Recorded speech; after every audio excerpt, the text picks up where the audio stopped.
السلام عليكم ورحمة الله. ازيكم عاملين ايه؟ كل سنة وانتم طيبين. النهاردة جاي لكم فيديو جديد. هنعمل مع بعض البيتزا بطريقة سهلة خالص، بطريقة بسيطة جدا. احنا عملناها كتير قبل كده مع بعض، بس والله النهاردة هي كانت هتبقى غدانا النهاردة، فقلت ايه بما انها هعملها اصورها معاكم برضه، يعني يمكن حد ما شافش القديم يشوف الجديد. آه هنعملها النهارده بطريقه حلوه جدا. انا بصراحه يعني بعملها حلوه قوي، والعجينه بتاعتها بتبقى كده جميله قوي وهشه كده مش مكتومه. بس قبل ما نبدا الفيديو، قبل ما نتكلم في اي حاجه، بتمنى منكم كلكم تدعوا لهم وبدعوه حلوه كده. ربنا يرحمهم ويغفر لهم ويجعل قبرهم روضه من رياض الجنه، ام وابويا وجماعه امواتنا ان شاء رب العالمين. يلا بينا نبدا على طول الفيديو بتاعنا عشان ما نطولش عليكم.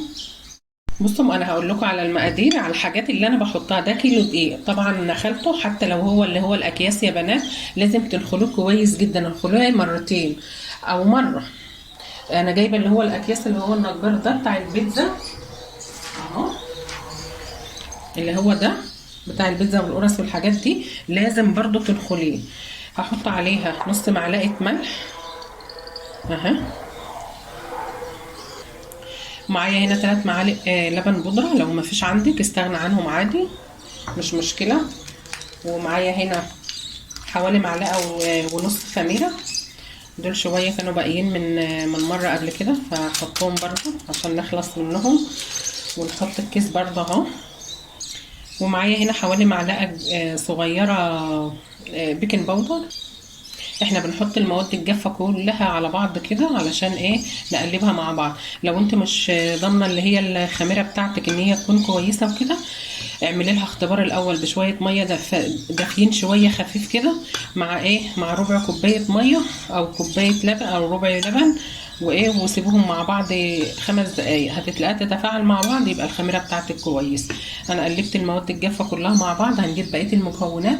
لسه فيه 3 معالق سكر، هدوبهم في قلب كوبايه الميه او كوبايه اللبن اللي هعجن بيها.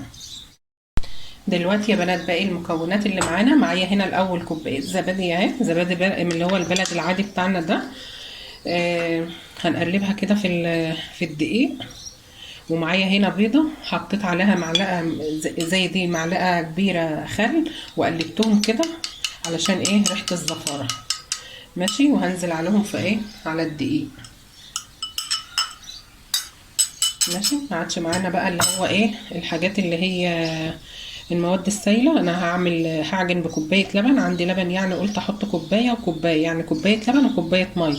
انت ما فيش عندك الا الميه، او ما فيش لبن يعني ما فيش موجود لبن، اعجني بالميه، اعجني بالميه عادي، انا بعجن بالميه على طول.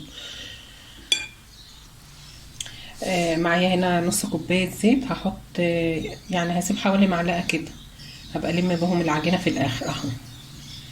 وهبدأ أعجن العجينة. بصي، لو جربت العجينة دي أقسم بالله بتديكي نتيجة جميلة جدا وأحسن من بره 1000 مرة. بتبقى عجينة بيضة كده وحلوة وهشة وطرية كده، مش اللي هي بتبقى مكتومة، لا. أنا خلاص هبدأ هعجنها وارجع لكم إن شاء رب العالمين. العجينة يا بنات بعد ما أنا عجنتها فضلت أعجن فيها حوالي 10 دقايق كده. لازم تعجنها كويس جدا عشان تديكي نتيجة كويسة.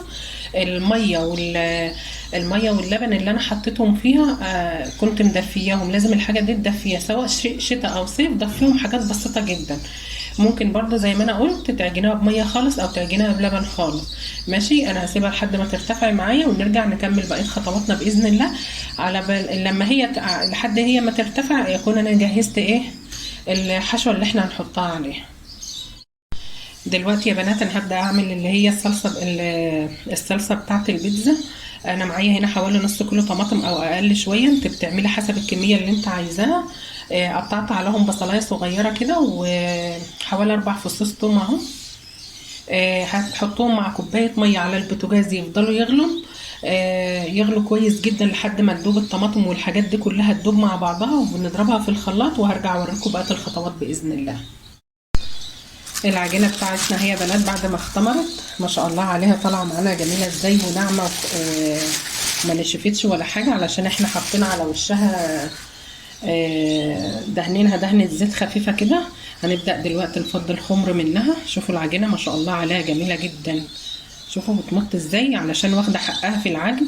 دلوقتي احنا هنقطعها حسب الصينيه بتاعتك وحسب اللي انت عايزاه، يعني عايزاه تعملي كميه كبيره تقطعها بقى القطعيه اللي انت عايزاها. انا معايا هنا صينيه دهنه خفيفه من الدقيق، معايا صينيه هنا اهي دهنها رش عليها رشه خفيفه كده من الدقيق، ابدا اقطع واحط عليها.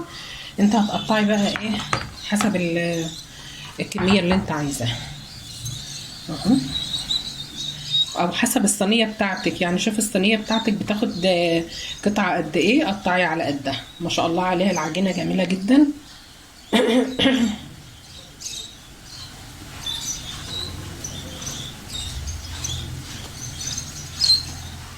وهتسيبهم شويه يرتاحوا عشان تتفرد معاكي بسرعه لما تيجي تفرديها.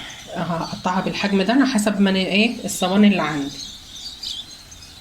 الوقت اللي انا عجنت فيه العجينه، من وقت ما عجنت العجينه لحد دلوقتي انا حضرت كل حاجه، حضرت الخلطه كلها وعملت الصلصه اللي انا هدهن بها العجينه.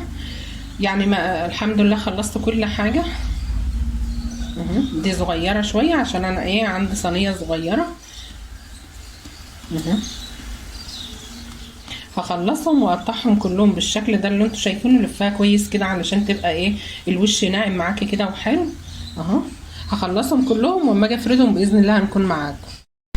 الحشو بتاعنا اهو يا بنات، بعد ما انا قطعته بالشكل ده وجهزته الحمد لله، قطعت الطماطم والخضار كده بالشكل ده، عملته مكعبات صغيره كده بحس ان هو بيكون افضل في البيتزا وكده. ومعايا هنا جبنه موتزاريلا واللحمه عصقتها ما شاء الله عليها جميله جدا وريحتها حلوه خالص. وجبت اللي هي الجبنه كنت جايباها قطع وبشرتها. والصلصه بتاعتنا اللي احنا كنا سلقناها بعد ما اتسلقت ودابت خالص ضربتها في الخلاط وبعدين رجعتها على البوتاجاز تاني، بس صفيتها. تصفيها الاول بحاجه تكون مصفى تكون خرامها ضيقه كده. وحطيت عليها نص معلقه فلفل اسمر ونص معلقه بصل بودر ونص معلقه توم بودر وزعتر ومعلقتين زيت، وحطيتهم على وفلفل اسمر وحطيتهم على البوتاجاز بتغلي، بتبقى بصي ريحتها تحفه. ومعايا زيتون اخضر وزيتون اسمر. وهنبدأ دلوقتي ايه نفرد العجين بتاعنا ونعمل الحشو بقى. دلوقتي يا بنات انا هفرد العجين بتاعي على زيت. انا دايما على يعني كنت كل مره بعملها ايه بفردها جوه الصينيه، بس انا حبيت النهارده افردها بره كده وبعدين ايه ادخلها احطها في قلب الصينيه. هفردها على زيت فرده يعني زيت خفيف كده. انت عايزه تعملي على زيت، عايزه تعملي على دقيق، بترجع لك يعني، دي ما فيهاش اختلاف ولا اي حاجه. هفردها كويس جدا وارجع لكم ان شاء رب العالمين اوريكم بقيه الخطوات. اهي يا بنات بعد ما انا فردتها بالشكل ده كده، لو جيتي تفرديها وتلاقيتيها بتتلم معاكي تاني سيبيها ترتاح شويه وارجعي ايه كملي فرد. هبدا دلوقتي اخرمها كده بالشوكه، لازم تخرمها بالشوكه علشان ما ترتفعش معاكي. احنا عايزين ايه حتى لو ارتفعت الارتفاع ما يبقاش ايه قوي. هخرمها كلها بالشكل ده كده اهي يا بنات، خرمتها بالشكل ده كده. هبدأ بقى ايه اعملها بالصلصة بتاعتها، ادهنها كده بالصلصة. بس حاولي يعني ايه ما تكتريش قوي برضو، وما تخليش الصلصة تيجي على حرف الصينية عشان ما تتحرقش ويبقى شكلها مش حلو.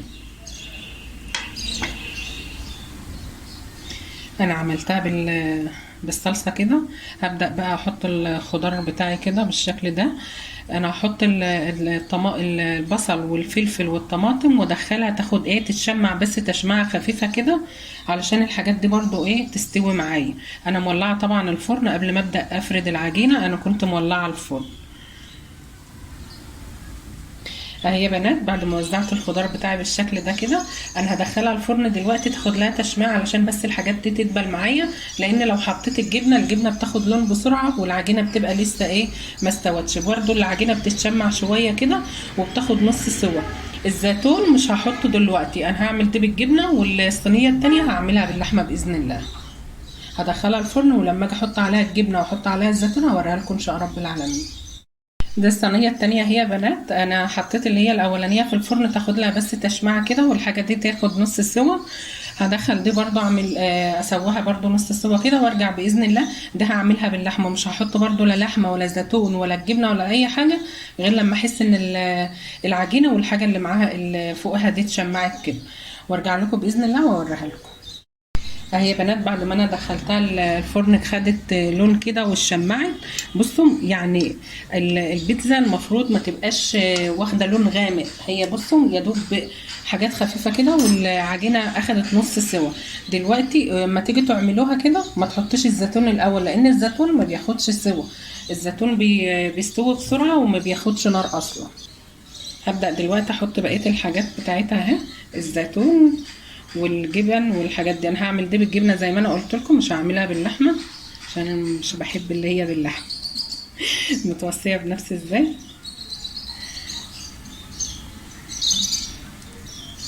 انا بحب احط الزيتون الاخر كده، الزيتون الاسمر ده بيديلها طعم جميل جدا. حطيت الزيتون اهو، واحط الجبنة الرومي. الحشوة بقى اللي انت بتحبها اعمليها. انا عن نفسي ما بحبش الا اللي هي اللي بالجبنه بس والجمبري. حطيت الجبنه الرومي. اخر حاجه بقى هنحط الموتزاريلا بقى، تعطينا لون حلو كده. وحاول ايه ما تعطيلهاش لون غامق عشان يبقى شكلها حلو كده. يا بنات بعد ما انا حطيت عليها الجبنه الموتزاريلا بالشكل ده كده اهو، ما شاء الله عليها شكلها جميل جدا، والريحه بتاعتها ريحتها حلوه قوي بجد والله. ريحه العجينه نفسها وهي بتستوي ريحتها حلوه خالص. هخلصها بقى وارجع لكم ان شاء رب العالمين في الشكل النهائي بقى عشان ما تزهقوش مني. ماشي. اهي يا بنات الصينيه اللي انا دخلتها الفرن اول واحده، ما شاء الله عليها طالعه معايا لونها جميل جدا، والجبنه واخده لون حلو. ما تغمقهاش عن كده علشان الجبنه يعني وانت بتاكلها يبقى لها طعم وكده. ما شاء الله عليها طالعه جميله جدا وريحتها حلوه قوي، والطعم بيكون احلى واحلى بجد. صدقيني لو جربت العجينه دي هتعجبك جدا. هنقطعها برضو مع بعض وهنشوفها اهي. يا رب بس تكون عجبتكم، وقولوا لي رايكم فيها ايه برضو. بقطعها معاكم دلوقتي يا بنات اهو. بسم الله الرحمن الرحيم. هي لسه سخنه.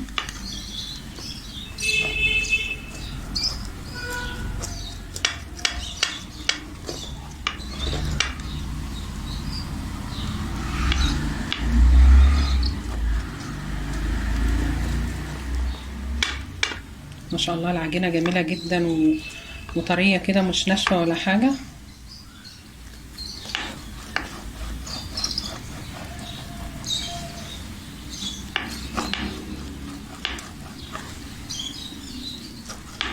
هعيد عليها بالسكينه لان هي ما جابتهاش القطاعه للاخر. بعد ما انا قطعتها بالشكل ده كده ما شاء الله عليها جميله جدا وريحتها حلوه خالص. هوريها لكم برضو. بصوا ما تخلوهاش تاخد لون، هي لما تكون لونها ابيض كده بتكون شكلها احلى. هي لسه سخنه ومش عارفه امسكها. شوفوا ما شاء الله عليها، والمطه بتاعتها هي سخنه خالص، والعجينه بتاعتها طريه خالص ازاي اهي. انا عايزه اوريها لكم من تحت ان انا ما عطيتلهاش لون، اما يكون لونها فاتح كده بيكون احسن.